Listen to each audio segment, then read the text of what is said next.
Les Maliens, là où la France a fait venir les terroristes pour occuper le territoire à 80%, c'est là-bas les Maliens sont en train de terroriser, en train de mater les terroristes. Ça fait mal à la France. Ça fait mal à la France parce que elle pensait pouvoir se retrouver et retourner en France parce que pour peut-être mobiliser d'autres djihadistes pour contrer l'armée malienne, alors que cette fois-ci, il y a des matériels sophistiqués qui dénichent de loin même, à plus de 1000 km, là où se trouvent les terroristes. C'est à travers le partenariat avec les Russes et les Chinois. Ils ont déniché les poches, on les a matés, on les a tués. Ceux qui sont complices de tout ça aussi, naturellement, vous êtes dans un milieu. Et que vous, c'est vous qui filez l'information terroriste. Vous êtes qui? Vous êtes terroriste.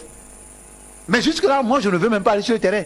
L'armée malienne dit que nous avons tué des terroristes. Parce que, j'ai vu même une vidéo, l'habillement des gens, la manière dont ils se comportent, c'est différent de la population, d'habillement de la population. Et pourquoi eux, les Français, ils n'arrivent pas à dire la vérité sur ce qui s'est passé dans ce mariage-là? Ils disent des djihadistes. Donc si eux, ils pensent que ceux qui font un mariage, c'est les djihadistes, donc les Maliens aussi, ceux qui sont trompés, que les gens qui sont djihadistes. Alors, Ambroise, est-ce que ces affrontements ont été faits au prix de massacres? Parce vous savez, ce que les Maliens disent, les autorités maliennes disent, il n'y a pas eu de massacre.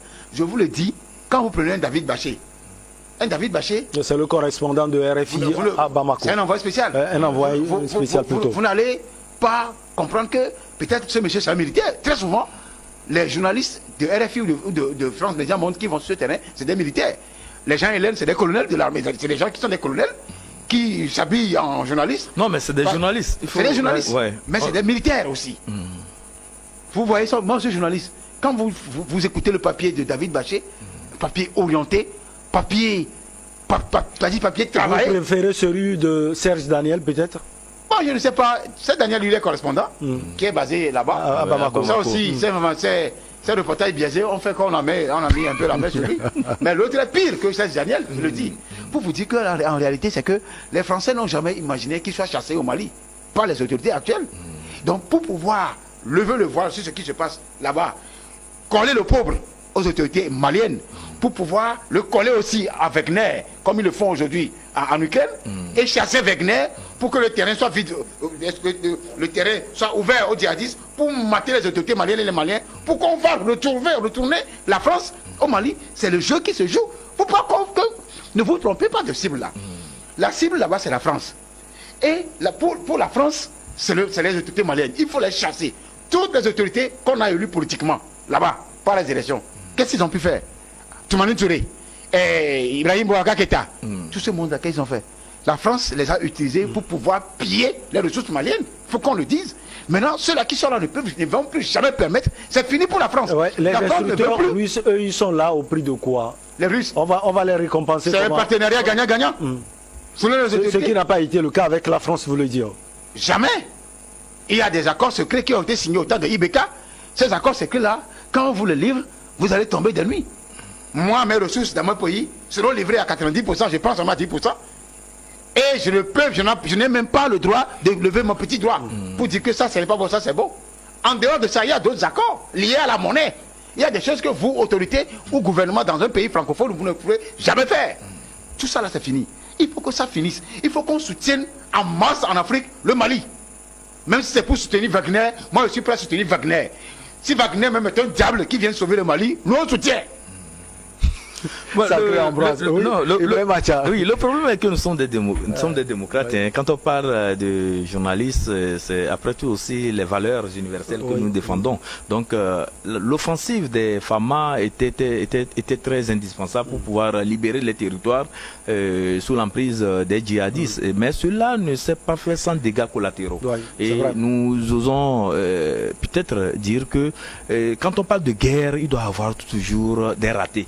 Et donc dans ces ratés, il peut advenir qu'il y ait quand même des exactions qui aient été commises, mais peut-être sciemment ou peut-être de façon par une certaine maladresse. Quand vous prenez un peu ce qui se passe au Mali, il y a une catégorie de citoyens, je veux parler des Peuls, qui sont étiquetés comme des djihadistes. Donc si il arrivait que dans leur offensive, ils rencontraient ces populations-là. Et le Peul, c'est quelqu'un qui a le sens de l'honneur, le sens de la retenue et surtout le sens du secret.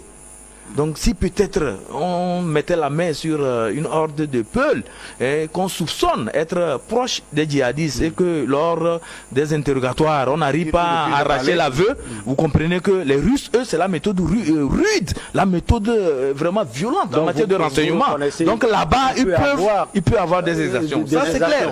Parce que par rapport aux pratiques des Russes en matière de renseignement, quand nous avons lu tous SAS contre SAS de Gérald de Villiers, nous avons vu aussi comment les Russes procédaient aussi en matière de, même dans les films à fiction et autres là, c'est la brutalité, ce n'est pas la méthode douce comme les Américains qui procèdent aussi par les Russes et autres là. Vous comprenez? Non, je veux parler de ce que nous avons vu dans les films. Oui, ça, donc quand je reviens un peu, ils sont pires. Quand je reviens un peu dans la réalité, je peux comprendre qu'il y a eu vraiment des exactions. Mais il le fallait peut-être pour pouvoir libérer le territoire malien. Et là, je vais revenir un peu sur ce qui s'est passé dans la ville de Moura, où il y a eu un blocus. Vous savez, l'État malien. C'est ça le problème aujourd'hui. Exactement. L'État malien, ou bien les autorités ont reconnu quand même qu'il y a eu un état de siège et un blocus là-bas. Pendant plus de 10 jours, la ville était vraiment sous contrôle des FAMA. On passait, on rasait, on disait comme La Fontaine de disait, nulle place ne passe et repasse ou bien. Et on n'a pas vraiment, on a tout fait pour pouvoir dénicher les terroristes là-bas. Et là, ça ne peut pas se faire. Les autorités maliennes sont en train de mener une enquête. Parallèlement à cela, l'ONU aussi veut mener une enquête. Pour vous, Ibrahim Macha, est-ce qu'il serait bien que les deux fassent leurs enquêtes et qu'on voit la... Ils viendront mentir. Bien évidemment. L'ONU viendra mentir parce que la France est là-bas. Et vous allez voir que c'est un Français qu'on va amener là-bas.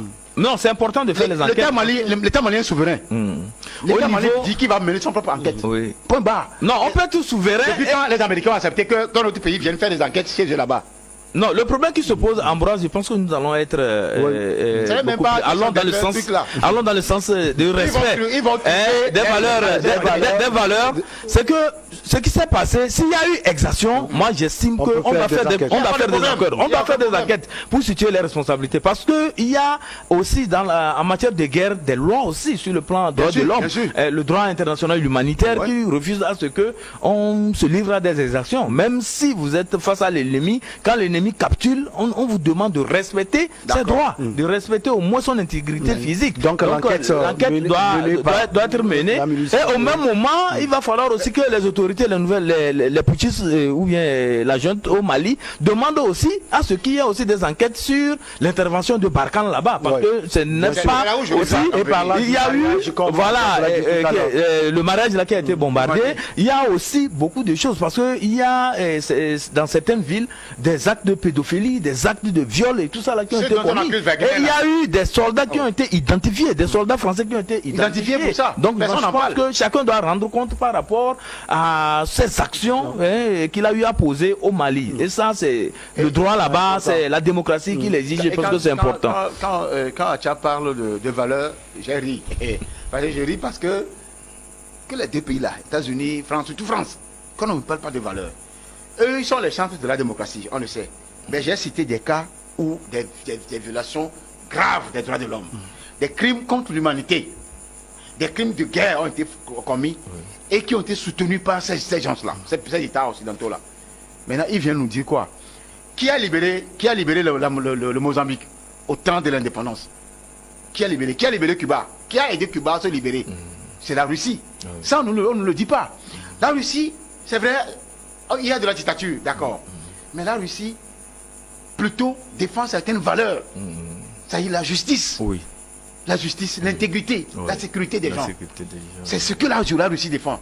Mais ceux-là qui sont les chantres de la démocratie, de ces valeurs dont on parle, ils ont été les premiers à les brimer.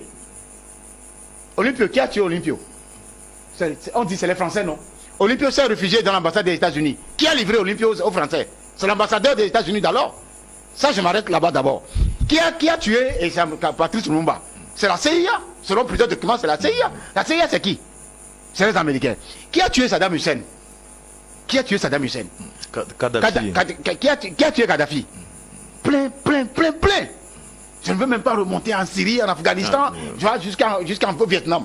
Pour vous dire que moi, je suis fan des Américains. Il y a certaines villes, Las Vegas, je suis fan. Mais ce qui est des valeurs, Faut pas imposer des valeurs. Les valeurs, ça se construit, ça se donne. Et ne me parlez pas de la France. C'est-à-dire, aucune leçon à donner. Ce que les Français ont eu à faire aux Algériens. J'ai relu l'histoire, mes frères. L'Algérie est en droit d'être en dedans, même sur 200 ans contre la France. Ce qu'on a fait à Marseille, on a tué des gens. Même en Algérie même. Je comprends maintenant Paul Kagame, qui a monté la barre très haut pour se faire respecter par la France. Pour vous dire qu'en réalité, l'enjeu, ce qui se passe au Mali, c'est la libération de l'Afrique qui se passe au Mali. Que les gens ne se trompent pas. Si le Mali gagne cette bataille, pas contre les djihadistes, c'est contre la France. Parce que c'est Sarkozy là, qui a créé du bordel en Libye, en tuant Gaddafi, avec les Tony Blair, tout ça là, sous la coupole de l'OTAN, qui a fait déverser les djihadistes dans le Sahel. Ils sont à nos portes maintenant. Hier nuit, ils ont encore fait des attentats au Bénin. Qui les a créés? Que la France quitte toute l'Afrique francophone pour nous libérer, quoi. Nous voulons respirer. Que la France quitte l'Afrique francophone. Allez, sincèrement, parce que je suivais la BBC ce matin, c'est un Guinéen, il dit, la prière qu'il fait tous les jours, c'est que la France, l'Assemblée nationale française décide de rapatrier tout ce qui est militaire français du continent. Point barre. On n'en veut même pas. Allez, la petite pause et on revient pour la suite.